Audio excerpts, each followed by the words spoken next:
The conversation dives deep into the fascinating world of behavior-altering parasites, specifically Toxoplasma gondii. This single-celled organism is famous for its ability to influence the behaviors of its hosts, both rodent and human alike. The guest highlights the specificity of this parasite's influence. In rodents, it seems to erase their fear of cat pheromones, making them easy prey.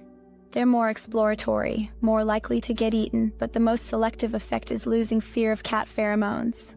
The host points out how comprehensive this influence is, but the conversation then shifts to humans. Is there a similar danger from Toxoplasma for us? There's a higher rate of schizophrenia in individuals who have antibodies against toxo. Toxo-infected humans get subtle changes in personality, neuropsychology. They're a little disinhibited. Toxoplasma's effects in humans could link to increased risk-taking behaviors. The implications stretch from public health concerns to cultural narratives. I've read there's a disproportionate amount of successful soccer teams in countries with high infestation rates of Toxoplasma. Fascinating. This interesting correlation sparks curiosity. The guest further elaborates on the anecdotal links to real-world risks. If you're toxo-infected, you're more likely to die in a car accident involving reckless speeding. And if you're clinically depressed, more likely to impulsively kill yourself. These revelations make it clear how intricately Toxoplasma gondii can influence behavior, shaping cultural perceptions and potentially altering lives. Exploring how cultural norms shape the frontal cortex, the discussion focuses on the impact of socioeconomic status and stress on brain development. By age 5, a child's socioeconomic status can predict frontal cortex development. If you're raised in poverty, stress levels are higher, the frontal cortex is thinner, and development is hindered. The guest explains how stress affects self-control from a young age and the importance of stable conditions for proper brain development. By that age, they're not as good at delaying gratification for long-term rewards. Research suggests Toxoplasma gondii may impact the frontal cortex, but it's still a hot topic. Adolescents exhibit impulsive behavior due to slow-maturing frontal cortices, influencing legal perspectives. The frontal cortex isn't fully online until you're about 25. Adolescents have brains that are going full blast with reward-seeking behaviors, while the frontal cortex is still half-baked. So, it's like having a sports car with no brakes, zooming around and hoping for the best. Precisely. The Supreme Court ruled against executing minors, recognizing this developmental stage. It's a big factor in legal considerations. Legally, adolescence is viewed as a distinct developmental phase. Experience influences the frontal cortex more than genetics. It's the last part of the brain to wire up, most shaped by experience, least by genes. Cultures reward or condemn certain behaviors, some celebrated, others punished. Cultural narratives deeply influence behavior, legal practices, and biological growth, intertwining accountability and reward systems. The conversation delves into the fascinating role of the frontal cortex in navigating cultural norms and why it takes shape through our formative years. This brain region helps process the complex behaviors that define the societies we live in. Every culture has culture-specific mores and situational ethics. That's fancy, complicated stuff that takes a long time to learn. As adolescents and young adults, we learn the subtleties of appropriate behavior. That's your frontal cortex learning what the right thing is when it's hard. So, it's like teaching a teenager when to clean their room because it's the right thing, not just to avoid getting grounded. The guest highlights that humans have distinct delayed gratification skills because of the frontal cortex's unique development. Unlike other species, humans are capable of making decisions that require self-control over long periods.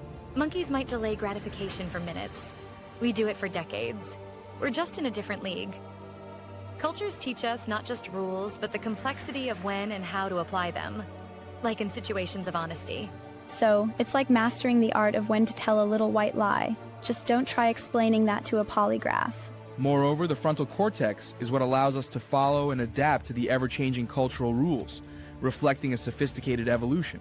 It takes a strong frontal cortex to keep from lying in tempting circumstances. And once you decide to lie, it takes an equally strong one to do it effectively. This part of the brain has to incorporate societal rules on when lying's okay, often romanticized as heroic. The implications are vast. Our brain's development allows us to integrate varying cultural norms and ethics, making us adaptable and responsive to shifts in societal expectations. The conversation explores how biology intertwines with decision-making within cultural contexts, highlighting how even slight environmental cues can influence behavior. People become more generous in online economic games because it's tapping into the sensation of being watched. Conversely, if someone is in a room with smelly garbage, they'll likely become more socially conservative. A study on judicial behavior shows how biological states play a crucial role in critical decisions. A very influential study looked at 5,000 judicial decisions over a year. It found that the single biggest predictor was how long it had been since the judge last ate a meal. So a lunch break could be the difference between jail time and a fine. Exactly. When you're hungry, you feel less sympathy and empathy, which affects decision-making. A hypoglycemic judge might say, "That's too hard. He's rotten. Send him back to jail." And later, they'll rationalize it with quotes from philosophers. They discuss the detrimental effects of stress on cognitive functions and empathy. When you're stressed, learning and memory suffer. You're more anxious, afraid, and less empathic. Quite literally, a part of the brain involved in empathy doesn't function well under stress. So stress turns us all into bad decision makers? Yes, and maintaining well-being might enhance societal empathy and decision-making. Historical and cultural narratives further illuminate the impact of brain injuries on behavior. Damage to the frontal cortex leads to dysregulated behavior. People might know right from wrong, but can't control actions. Alarmingly, a notable percentage of those on death row have traumatic brain injury histories. Brain injuries, lobotomies, and ice picks. Sounds like a horror movie. Indeed. Lobotomies once aimed to correct behavior by savaging the brain. Remarkably, Moniz received a Nobel Prize for it. As the conversation draws to a close, the focus turns to the cultural significance of scientific literacy and its varying value across societies. Be careful what you wish for in terms of, wow, it'd be great if people learned more about science. The host's humor underscores an important truth. While increased knowledge is desirable, it can also be daunting. Way more, way more, that would be great. Their banter highlights an essential aspect of scientific literacy. It should be both comprehensive and accessible, encouraging people without overwhelming them. Yes, a little bit of it is mighty scary. Let's see. I'm just knowing I need to... Yeah, I know. It's 6:15. Should we wrap it up? Sure, thank you so much. The conversation dives into the complex interplay between ancient hormones and the brain's decision-making hub, focusing on oxytocin and the frontal cortex. The guest explores oxytocin's surprising impact beyond mother-infant bonding. Oxytocin has pro-social effects within a species. When you and your beloved dog stare into each other's eyes, you both secrete oxytocin. The hormone crucial for emotional connections also plays a role in the bond between humans and dogs, described as an ancient pathway now repurposed across species. And if you pump up oxytocin levels in your dog, it will stare at you longer. It's like an ancient hormone having to do with bonding. And where'd that come from? The guest elaborates on how oxytocin might enhance not just interspecies connections, but also human friendships. In just 20,000 years, you've hijacked this ancient hormone. It affects friendship too. The discussion shifts to the frontal cortex, guiding human behavior and decision-making. Switching over to this part of the brain, the frontal cortex, which is just like the coolest part of the brain. It's the most recently evolved part. It makes you do the harder thing when it's the right thing to do.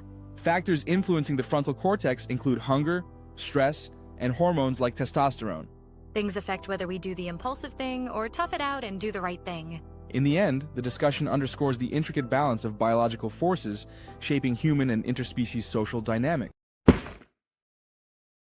The pursuit of understanding human behavior through biology and genetics takes center stage as our guest explores how society grapples with the concept of responsibility, especially in legal contexts. Conditions like paranoid schizophrenia and dyslexia are highlighted as factors that shape behavior, often misunderstood and judged harshly in societal and legal frameworks.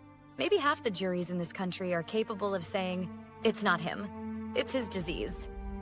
Someone with paranoid schizophrenia in a delusional state might act violently. Teachers need to understand dyslexia isn't laziness. The guest expresses optimism about future societal growth, albeit at a glacial pace. They envision a time when misinterpretations of behaviors are rectified. You're optimistic then? Well, optimistic in 500-year time spans, it's moving in the right direction, just very slowly.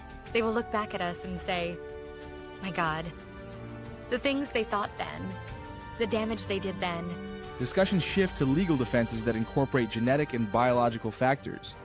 The guest recounts famous cases such as the Twinkie defense, where biological states influence judgment. There was that Twinkie case.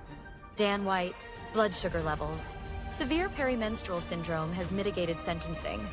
Even the warrior gene has been used in courts. This gene, linked to antisocial aggression, highlights the intersection of childhood abuse and gene variants in shaping behavior. Innovations like fMRI technology in legal systems raise concerns. Similar to India using fMRI for a murder case. It's terrifying that those people had to go to court. Imagine if you're a seismologist trying to explain things. It's maddening. The conversation underscores the delicate balance between integrating scientific advancements in law and avoiding pseudoscience pitfalls, stressing the need for informed interpretation of behavioral underpinnings in our quest for justice. The conversation explores the fascinating world of Toxoplasma gondii, a parasite that manipulates its hosts, altering their natural behaviors. I found out about you through toxoplasmosis. It's fascinating. About 50% of humans worldwide have been infected. It reproduces in the gut of a cat. The guest explains how the parasite changes the brains of rodents, targeting dopamine systems to remove their fear of cats, even making them feel attracted. 50% of humans worldwide. I heard it even rewires them sexually. Yes, it taps into sexual arousal pathways. In male rats, it increases testosterone when they scent cat pheromones. Parasites have evolved to control host behavior, surpassing our understanding of neural mechanisms. Parasites like rabies affect aggression by manipulating brain circuits. Toxo tweaks the reward system in rodents. Does this also affect other animals, like chimpanzees? Yes, it makes chimpanzees less afraid of leopards, but not other predators. Toxoplasma reshapes behaviors, redefining predator-prey interactions aligned with its biological goals. The world of Toxoplasma gondii unfolds further with its intricate manipulation of host behavior. In humans, it shows behavioral effects, though it's considered evolutionary spillover. It's less severe in women. Toxoplasma not only alters rodents' fear response, but makes infected males more attractive to females, affecting mating behaviors. You get a toxo-infected male, and during mating, it transmits through sperm. Despite the risks, infected males have a better chance of passing on their genes. Is it transferred sexually with humans too, like with rats? I don't know. I don't think it's been looked at in detail yet. The conversation turns to the diversity of parasitic strategies. There's a world of parasites doing bizarre things, like a wasp that takes over a cockroach's nervous system. It's fascinating how parasites can hijack whole systems so effectively. This theme of manipulation transitions into humans influencing animal evolution. We've turned wolves into creatures we dress up for Halloween. It's like we've practiced our own evolutionary manipulations.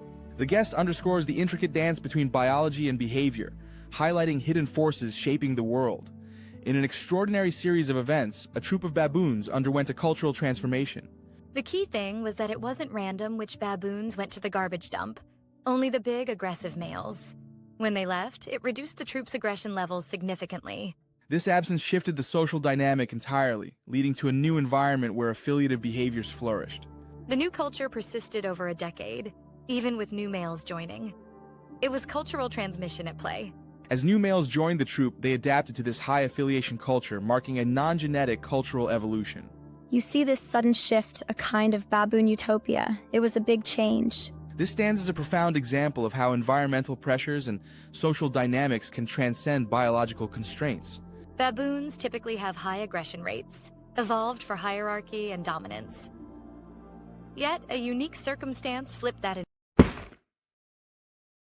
Today, we dive into a remarkable transformation observed in baboons that challenges the inevitability of certain behaviors and offers a compelling parallel to human potential for change. Is this the first time you've seen such a complete variation in primate behavior? This is the biggest cultural shift observed in a baboon troop. The shift suggests that aggression and social stratification are not inevitable. Under unique circumstances, behaviors can flip and be passed down generations. The discussion moves into how this adaptability in baboons mirrors human potential.